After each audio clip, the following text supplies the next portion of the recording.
అందరికీ నమస్కారం. టాలీవుడ్ లో కంటెంట్ బెస్ట్ సినిమాలకు మంచి గుర్తింపు తీసుకొచ్చిన నటుడు సత్యదేవ్ ఇప్పుడు మరోసారి ఒక డిఫరెంట్ కాన్సెప్ట్ తో ప్రేక్షకుల ముందుకు రాబోతున్నారు. ఆ సినిమా పేరు రావ్ బహదూర్. తాజాగా విడుదలైన టీజర్ చూస్తే ఇది సాధారణ కమర్షియల్ సినిమా కాదని మొదటి ఫ్రేమ్ నుంచే అర్థమవుతుంది. ఒక పాత రాజభవనం చుట్టూ నిశ్శబ్ద వాతావరణం, మిస్టీరియస్ క్యారెక్టర్లు, ఇంకా సత్యదేవ్ లుక్ ఇవన్నీ కలిసి ప్రేక్షకులను ఒక కొత్త ప్రపంచంలోకి తీసుకెళ్తాయి. ఈ సినిమాలో సత్యదేవ్ రావ్ బహదూర్ అనే పాత్రలో కనిపిస్తున్నారు. గతంలో ఎన్నడూ చూడని విధంగా ఆయన లుక్ పూర్తిగా మారిపోయింది. టీజర్ లో ఆయన హావభావాలు, డైలాగ్ డెలివరీ, బాడీ లాంగ్వేజ్ చూస్తే ఈ పాత్ర కోసం ఎంత కష్టపడ్డారో అర్థమవుతుంది. టీజర్ లో ఎక్కువగా వినిపించిన అంశం సందేహం, డౌట్ ఈస్ ఏ డెమన్ అనే కాన్సెప్ట్ చుట్టూనే కథ తిరిగే అవకాశం కనిపిస్తోంది. ఈ ఒక్క లైన్ సినిమాపై ఆసక్తిని మరింత పెంచేస్తోంది. దర్శకుడు వెంకటేష్ మహా తన గత చిత్రాల మాదిరిగానే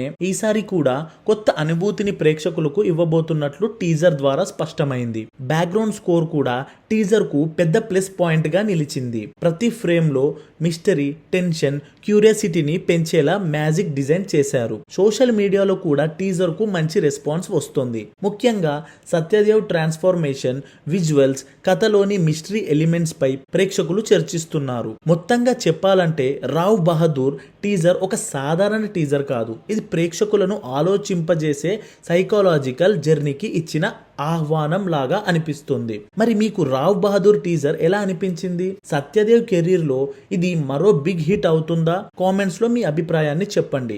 ఇలాంటి తాజా టాలీవుడ్ అప్డేట్స్ కోసం మన ఛానల్ ని సబ్స్క్రైబ్ చేసుకోండి. జై తెలుగు సినిమా.